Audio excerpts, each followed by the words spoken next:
Hey sisters, today I want to start a conversation about burnout. Now, burnout is a very serious subject and I'm not going to get into any medical information whatsoever, but I want to talk about it because coming out of this crisis, there's going to be an awful lot of people who are going to experience burnout for a number of reasons. So let's get into it.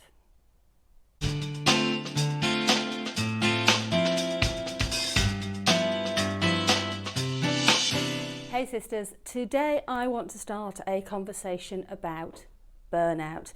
Burnout is a very serious condition and it is medically recognised. Today, on the day of filming, the UK government has just announced figures and the UK economy has shrunk by over 20%. What this means is we are heading into a terrible recession, probably the most terrible recession ever. Now, we will survive, we always survive. It may be painful and uncomfortable, but we will get through it. And as a child of the 60s, I went through the 80s recession, so I actually am living proof of this. I don't mean it will be fun, but we will get there. The reason I wanted to do this little video about burnout and to take you through my personal experience is I do believe that with all of the pressures that people have had over the last few months, what with lockdown and the coronavirus, and we've just started to get things back on track a little bit, and suddenly the economy is shrinking and we're going into recession, I think that people are going to get even more stressed. And whether you work for somebody else or whether you work for yourself, you're an entrepreneur, you run your own business, one of the things that we will all instinctively try to do is to work harder. We need to maintain our lifestyles and pay for things and look after our families. And the first thing that we will think of as a rabbit in the headlines is to simply work harder. If you're working for yourself, you will think you can do an awful lot more. Now, you might be able to, but I think it's unlikely if you're a driven individual and you're an entrepreneur anyway. And if you work for somebody else, you definitely don't want to lose your job, so you want to make sure that you do everything you possibly can to make sure that you keep your job. So I think that a lot of individuals will be getting more and more stressed and they'll try and work a lot harder. And if they were on the edge of burnout previously with all of the stress that's gone on, they may well be heading into burnout. You may well be heading into burnout now. So that's why I wanted to do this video. It's quite a serious video, but I wanted to talk about my experience in the hope that it will help you guys out. Now, I am not a medical professional. I don't know anything about the subject other than what I have read and researched and my own personal experience. And that's what I'm going to share with you. If you are feeling stressed in any way, shape or form to do with your work or your home life or your finances, then please seek help. There is no shame in that. Mental health, mental well-being is a huge part of well-being, and we only do get one life and you deserve the best one you can have. Don't put it off. If you're feeling stressed, go and get help. Okay, now that's the warning over with, and here's my story. So as you've probably gathered, it's just past the middle of the year in 2020, and I had a pretty serious burnout, or I was heading towards a pretty serious burnout just about this time in 2019. So to give you a little bit of background, in 2019 I've got about 5 businesses now. I set them up about 5-6 years ago. Now, the businesses that I'm running are tourist businesses, so actually COVID has had a real impact on them, and until UK tourists can go back to Spain, I'm pretty much snookered. But I've set up 5 businesses over the course of the last 5-6 years. The first business was me and one other. It was through necessity. I needed to eat, and therefore I needed to do something to generate an income. And it was very successful, I'm really pleased to say, and therefore I employed more people, so I had more people helping me out in terms of my sales staff, in terms of my web design and development, which you may have heard me talk about previously, in terms of SEO, etc. So what started out as a small business kind of grew exponentially, which was fantastic, and then I'd got 5 or 6 similar businesses in different locations. So my businesses work in Barber-Dale, Ibiza, the Canary Islands, etc. So the business grew. And in 2019, it had grown to a significant business, employing quite a lot of people, with quite a lot of subcontractors also very dependent on the business, which was actually a big pressure for me, because it wasn't just me. I had to look after everybody that's employed in the business and all the subcontractors that rely on me for getting their work. So that was the first part of my stress. The second part of my stress is because this business grew at such a rapid rate of knots, none of the systems were truly robust. It was always a case of we'll fix it later because we can't now stop the juggernaut, because that will have an impact on everybody's livelihood. It will have an impact on everybody who works with us. So what we should have done, with the benefit of hindsight, is take the business down in the winter and then reposition it, etc. So in 2019, I had a business that had just flourished and grown, and I really wasn't in control of it anymore. I then had all sorts of systems and processes that really didn't work. We were kind of attaching new things to make it work rather than redesigning the process. And I got a whole load of people who relied on me for their livelihoods. And when we got into 2019, I realised that I was starting to feel stress about Easter time, which is when the tourist season starts. Now, because of the nature of the business, I needed to be on call 24/7. 7 days a week. And in leading up to the businesses, when I first started it, that was absolutely fine, and it was fun and it was interesting. And the second business, that was also fine and fun and interesting. And then yes, I got a reception team who could help answer with the sales calls and the sales inquiries. But I needed to be available in case there was a problem during the season. I may need to intervene with a client at 5 in the morning because it being a tourist business, people don't go to bed.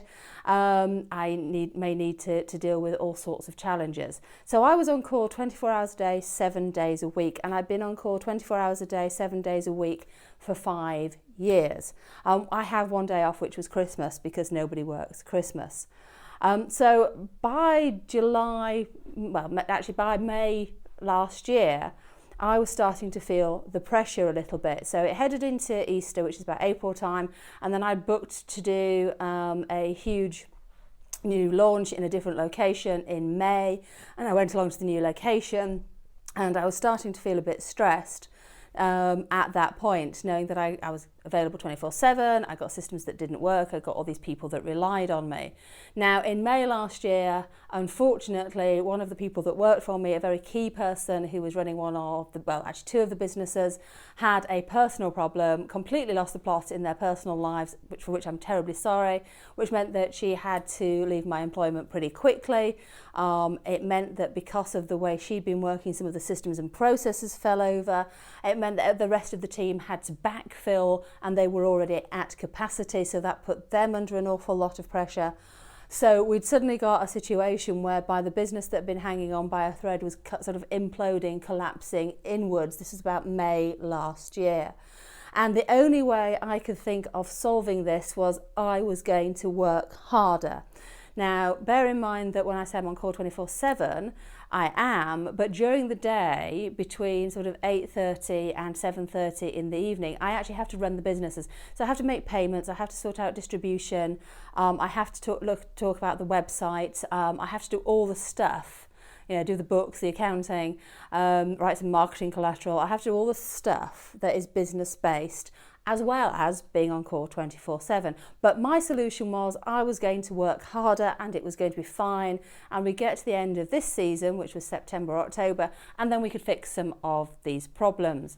Well, needless to say, that wasn't going to happen, and I was getting more and more stressed. And then July last year, I had a visit to the UK booked, which I'd had booked for some time. So at the time, I lived in Barber-Dale and was coming over to the UK to visit. I came back from Marbella to live permanently in the UK just before lockdown, so March 2020, and the plan was to live in the UK and then visit Marbella, the complete opposite way around. But last July I got this visit booked to see family and friends and do some business. Now, prior to coming across in July, I knew that I was heading into problems. I'd started to disengage from the business a little while back, say end of May, beginning of June. I disengaged from family and friends, relationships with family, the lot was totally disinterested. The only thing that kept me going was my sense of responsibility. I would have left my business. I would have resigned from my business if I could. The reason I didn't just lose it entirely was because people's livelihoods depended on me. I had sleep problems. I love a glass of wine, but I really was taking that love to an extreme level. So I was kind of self-medicating with that. I was probably self-medicating on sugar too, or not eating at all, complete extremes. My sleep patterns were just such a mess, not least because of the interruptions that I would get all through the day and the night, but my sleep patterns were completely a mess. My temper was through the roof, the slightest little thing, and I had no interest. So things that would normally have interested me with a business or with whatever, everything seemed like too much trouble. So I'd booked this trip, so I was going to cancel the trip, but I didn't. I came to the UK, and I knew I had challenges, and I couldn't find a way out, and I didn't know what to do. So whilst I was in the UK, I had arranged to see a friend, wanted to cancel the meeting, didn't, thank God. He's a dear friend and he's got a very empathetic personality. He's also good at processes and systems. So he and I met, and pretty much the first thing he said to me is, "You're a mess, you look a mess, you're acting strangely, you're completely disorganised, who the hell are you?" So after I'd punched him, I said yes, and we started a conversation about some of the tough stuff that I've just spoken about. And he had no vested interest whatsoever. He's completely outside my business, has nothing to do with my family or my business or whatever. So having an external input from him was hugely useful. So the first thing was, you need to get your act together, but here are some systems and processes. Here are things that you could do. Why don't you do these? And yes, it meant that I would have to stop the business a little bit, which would have an impact. But going forward, it would make the business so much more resilient. So I got an intervention last July. My burnout didn't progress, and it wasn't very severe. But I, at that point, had recognised how bad I was. If I hadn't happened to speak to this friend, if we hadn't happened to meet up, I actually don't know what I would have done. I was at the point whereby I don't actually remember getting on the plane to come to the UK. I remember waking up in my bed in the UK. It wasn't alcohol related because I didn't drink. So I got to the UK. I was at the end of my tether. So as it happened, I happened to have an intervention, and thank God for it. So I suppose what I'm saying is, if it can happen to me, and I'm a control freak and I have personality types that I'm sure will lead to it, but in this day and age, and particularly with what's going on, I think a high level of stress is going to be put on an awful lot of us sisters, because not only have we got finances to manage and job to manage and family to manage, we've got everything crowding in on us.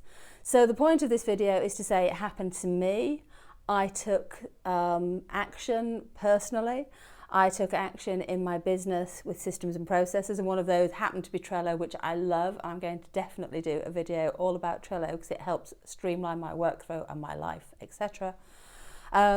So the point being, if you are feeling stressed, any level of stress, then you should seek help. Now, just before I do go, stress, burnout are related.